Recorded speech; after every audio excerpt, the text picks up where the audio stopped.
This is a list of demos that I enjoyed, and maybe you will too, except for one. Get clickbaited, ha ha.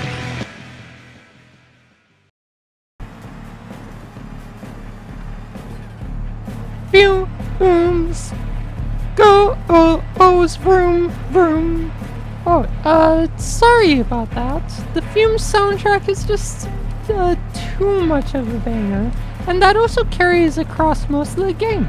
I mean, just look at this and tell me it doesn't look the slightest bit epic. Yeah, I thought so. The game comes with cars, customization, and a photo mode.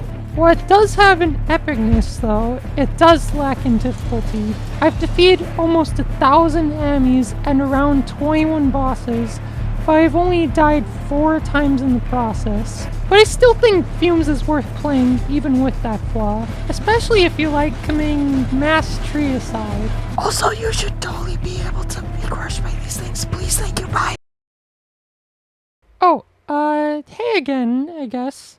So I'm not quite done with the video yet, so I have to come back here again.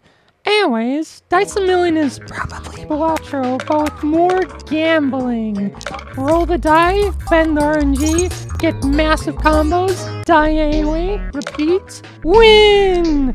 On your journey, you get to unlock new dice. And with those dice in hand and experience under your belt, you can get closer to winning the next run. Of course, this is still gambling, and you are still dependent on RNG to win.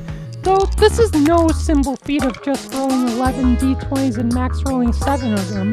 Oh, you need to score much, much more than what that can ever give you. You need RNG manipulation and dice that will give you millions and billions. And why stop there? You could go up to trillions, quadrillions, quintillions, and there's even a guy who got up to 19.91 sextillion. So max rolling 7 out of 11 d20s is still insane luck, of course. But now for a game with a bit less RNG. GNOMES, where you fight as an army of garden decorations and also where your enemies care about your garden and will do their best to not trample anything of yours. The tower defense roguelike. Don't get me wrong, your enemies still hate you, but they care about the property value, you know? Even with their concern over keeping your property looking nice though, the primary goal is to kill you. So if you value your life, your primary goal is to stop them via placing down your decorations in a hopefully smart way. You can kind of think of it like putting together a puzzle. One way might work, another might work well, and another still would be, bad. Speaking of bad, but not actually because I just need a transition to the segment, this is an inventory management survival horror game. Hey, just like Tetris! This game you need to take risks, go fast, and create new ways to go if you want to evade the mass chasing you, and whatever lies beyond. What you get in the demo could be considered a full game by itself, and that also gets reflected in the full game. I mean, early access? This really does not feel like an early access game. In short, climb great, speed great, unknown horrors waiting to discover you, great. You try, yes. You enjoy, maybe. It gets a bit intense after 2,000 meters, but if you want to quit the campaign and just do endless from that point, I get it. But that's also what another climbing game is here for. But this time with a side of realism and limb placement. And minus the horror. What that game is CAIRN. Now, I personally didn't like this too much, but clearly a lot of people do. So this is probably worth checking out if White Knuckle is into things. Oh hey, look at that!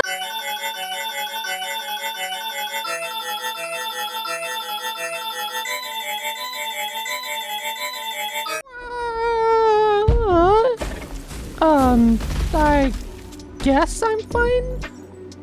Now we have, Node Buster. No wait, this is like Node Buster. What this is wild growth. In this game, you're a healing mage that's hopefully not a psychopath. I mean, that just wouldn't be good for your teammates' lives if you were. Anyways, after everyone inevitably dies, age or otherwise, you come back to the shop where you use your share of the money to upgrade your healing magic and your teammates so you can do better your next dungeon run. And your next, and your next, and your next, and your next!